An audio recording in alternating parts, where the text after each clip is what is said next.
Bismillahirrahmanirrahim. Assalamualaikum warahmatullahi wabarakatuh. Alhamdulillahirabbil alamin, wassalatu wassalamu asrofil anbiya'i wal mursalin, nabiyina wa habibina Muhammadin wa ala alihi wa sahbihi ajmain wa man tabi'ahum bihsanin ila yaumidin, amma ba'du. Sahabat Zain Amar rahimahumullah, ghibah atau yang biasa kita sebut dengan bergosip atau bergunjing adalah satu aktivitas yang saat ini sering dilakukan oleh banyak orang. Kebiasaan ini sudah menjadi suatu hal yang sangat melekat bagi sebagian banyak orang, lebih khususnya di Indonesia. Lalu bagaimana bunyi dalil tentang ghibah dalam Al-Quran ataupun dalam hadis? Sebagaimana agama yang sempurna, Islam tentunya selalu mengajak umatnya untuk senantiasa memiliki hati yang selamat, perasaan yang bersih, dan menjaga kehormatan lisan, serta menjaga rahasia pribadi. Apabila kalian mencela ciptaan Allah Subhanahu wa Ta'ala, berarti secara sadar kalian pun telah mencela penciptanya. Pengertian ghibah dan hukuman bagi orang-orang yang suka menggibah. Dari Abu Hurairah radhiyallahu anhu bahwa Rasulullah sallallahu alaihi wasallam bersabda, "Tahukah kalian apa itu ghibah?" Mereka menjawab, "Allah dan Rasulnya yang lebih tahu." Beliau bersabda, yaitu engkau menceritakan tentang saudaramu yang membuatnya tidak suka. Lalu ditanyakan kepada beliau, "Lalu bagaimana apabila pada diri saudara saya itu kenyataan sebagaimana yang saya ungkapkan?"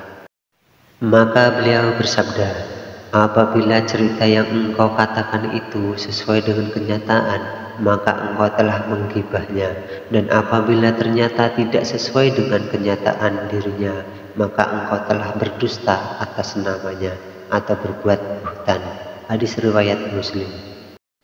Dari sahabat Sa'id bin Zaid radhiyallahu anhu, sesungguhnya Rasulullah sallallahu alaihi wasallam bersabda, sesungguhnya termasuk riba yang paling besar, dalam riwayat lain termasuk dari sebesar-besarnya dosa besar, adalah memperpanjang dan membeberkan aib saudaranya muslim tanpa alasan yang benar.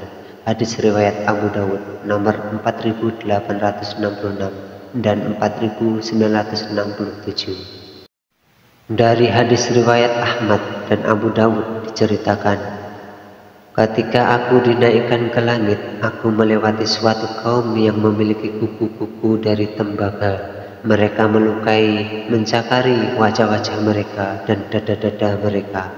Maka aku bertanya, siapakah mereka ya Jibril? Jibril berkata, mereka adalah orang-orang yang memakan daging-daging manusia dan mereka mencela kehormatan-kehormatan manusia.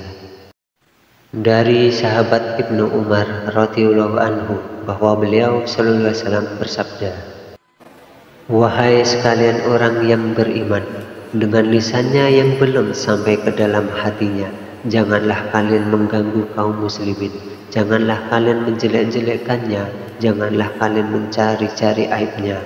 Barang siapa yang mencari-cari aib saudaranya sesama muslim, niscaya Allah akan mencari aibnya. Barang siapa yang Allah mencari aibnya, niscaya Allah akan menyingkapnya walaupun di dalam rumahnya." Hadis riwayat At-Tirmizi. Diceritakan juga hadis riwayat Ahmad dari Jabir bin Abdullah, kami pernah bersama Nabi, tiba-tiba tercium bau busuk yang tidak mengenakan. Kemudian Rasulullah bersabda, tahukah kamu bau apakah ini? Ini adalah bau orang-orang yang menggibah atau menggosip kaum mukminin. Pahala bagi orang yang menjaga aib saudaranya.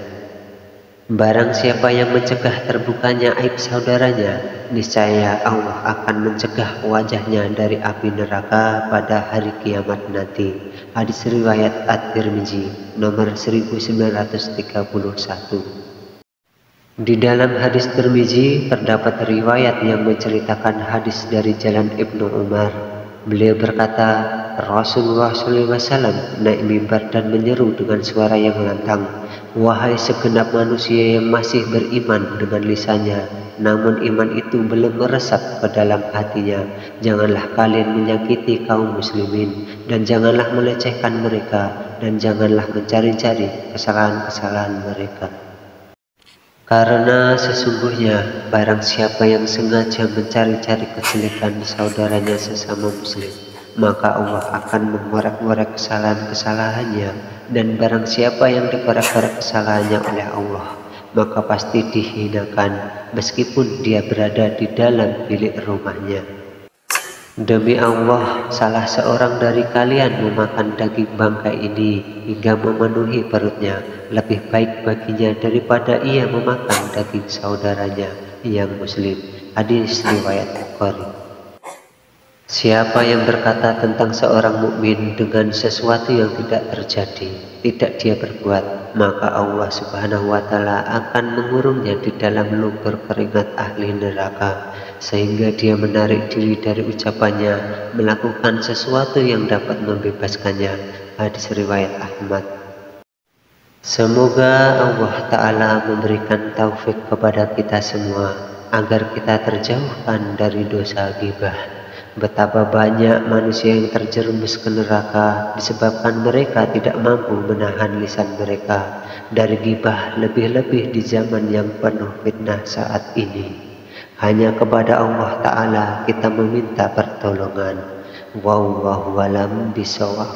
Wassalamualaikum warahmatullahi wabarakatuh.